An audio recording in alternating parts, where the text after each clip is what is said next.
Pour nous soutenir, veuillez vous abonner à notre chaîne, et ce, tout à fait gratuitement. L'air dans la salle de classe était étouffant, lourd de la chaleur de l'après-midi et du murmure inattentif d'élèves ennuyés. C'était un mardi tout à fait normal en automne 1970, une scène qui se déroulait dans d'innombrables salles de classe de la République fédérale d'Allemagne. Mais ce jour-là, dans cette pièce, quelque chose allait changer, quelque chose qui allait marquer à jamais la vie d'un jeune homme. Je me souviens de l'odeur de craie et de l'air vicié des sandwichs de la pause. Monsieur Schmitt, notre professeur d'histoire, dissertait sur l'âge des Lumières, sa voix monotone et soporifique. La plupart d'entre nous regardaient rêveusement par la fenêtre, vers le ciel gris qui planait au-dessus des toits de la ville. Je griffonnais d'ennui dans mon cahier, de petits dessins insignifiants, tandis que mes pensées vagabondaient. Soudain, presque imperceptiblement, l'atmosphère changea. Monsieur Schmitt s'éclaircit la gorge et annonça qu'il allait aborder un sujet sensible. Il baissa la voix, jeta un regard presque coupable autour de lui et dit quelque chose que je n'avais encore jamais entendu dans une salle de classe. L'homosexualité.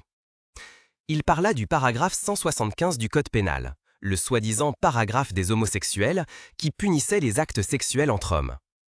Il expliquait que l'homosexualité avait longtemps été tabou et persécutée en Allemagne, que les hommes gays et les femmes lesbiennes étaient contraints de vivre dans la clandestinité, par peur de l'exclusion sociale, de la condamnation et même de la prison. Ces mots résonnèrent comme un coup de tonnerre dans le silence de la pièce. Jusqu'à ce moment, j'avais bien eu une vague idée qu'il existait des personnes différentes, mais je n'avais jamais vraiment réfléchi à ce que cela signifiait. L'homosexualité était un terme qui se murmurait dans les recoins sombres de la société, un sujet que l'on évitait, un stigmate que l'on craignait.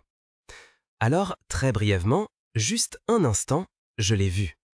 Klaus, le garçon silencieux au dernier rang, toujours si plongé dans ses livres. Nos regards se sont croisés.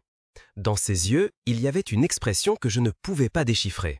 Un mélange de peur, de vulnérabilité et de quelque chose que j'ai plus tard reconnu comme de l'acceptation. Ce n'était qu'un moment fugace, peut-être une demi-seconde, mais dans cet instant, j'ai compris. J'ai compris qu'il s'agissait de plus que d'un simple paragraphe du Code pénal. Il s'agissait de personnes, de vies, d'identités qui étaient opprimées et rendues invisibles. Ce regard a tout changé. Il m'a ouvert les yeux sur un monde que je n'avais pas perçu jusqu'alors.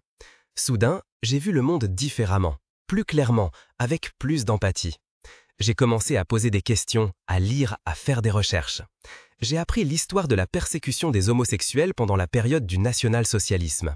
Des listes roses qui servaient à identifier les homosexuels présumés, des camps de concentration où ils étaient systématiquement torturés et assassinés.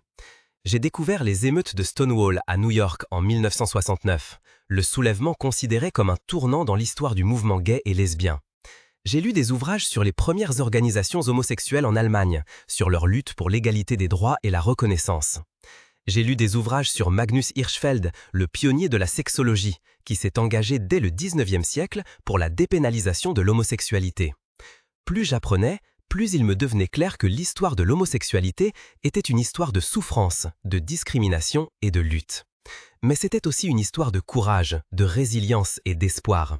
Une histoire qui a été tue bien trop longtemps, une histoire qui méritait d'être racontée. Et c'est ainsi que j'ai commencé à m'engager. J'ai rejoint un groupe d'étudiants qui se battaient pour la tolérance et la diversité. Nous organisions des événements, menions des discussions, distribuions des documents d'information. Nous essayions de sensibiliser aux problèmes des gays et des lesbiens dans notre école. Ce n'était pas toujours facile. Nous avons rencontré de la résistance, des préjugés, de l'incompréhension. Mais nous ne nous sommes pas laissés décourager. Nous savions que nous nous battions pour une cause juste, pour une société où chacun peut être tel qu'il est, sans crainte de discrimination ou de persécution. Klaus, le garçon au regard qui a tout changé, est devenu un ami. Nous parlions ouvertement de nos expériences, de nos peurs, de nos espoirs. Il m'a parlé de sa peur du coming out, de la crainte de la réaction de sa famille et de ses amis. J'ai essayé de le soutenir, de l'encourager, de lui montrer qu'il n'était pas seul. J'ai vu comment il s'ouvrait lentement, comment il gagnait en confiance, comment il apprenait à s'assumer. Son courage m'a inspiré à trouver ma propre voie, à défendre mes convictions et à m'engager pour un monde où la diversité et la tolérance ne sont pas que des mots vides de sens, mais une réalité vécue. Le paragraphe 175 a été définitivement aboli en 1994. Une étape importante sur la voie de l'égalité des droits, mais loin d'être la fin de la lutte. Aujourd'hui encore, il existe des discriminations, des préjugés, des discours de haine à l'encontre des gays, des lesbiennes, des bisexuels, des transgenres et des personnes intersexuées. L'histoire de l'homosexualité est une histoire qui est loin d'être terminée. C'est une histoire qui nous rappelle que la liberté et l'égalité ne sont pas des acquis, mais que nous devons nous battre pour elles chaque jour. C'est une histoire qui nous rappelle qu'un seul regard, un seul mot, un seul acte peut faire la différence. Que nous avons tous le pouvoir de rendre le monde un peu meilleur. Et c'est ainsi que je suis ici aujourd'hui et que je raconte cette histoire. Non seulement pour se souvenir du passé, mais aussi pour donner du courage pour l'avenir.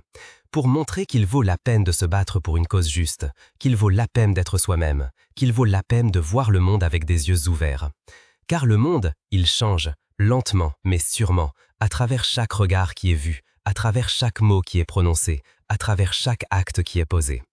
Et je suis reconnaissant pour le regard dans cette salle de classe qui a tout changé.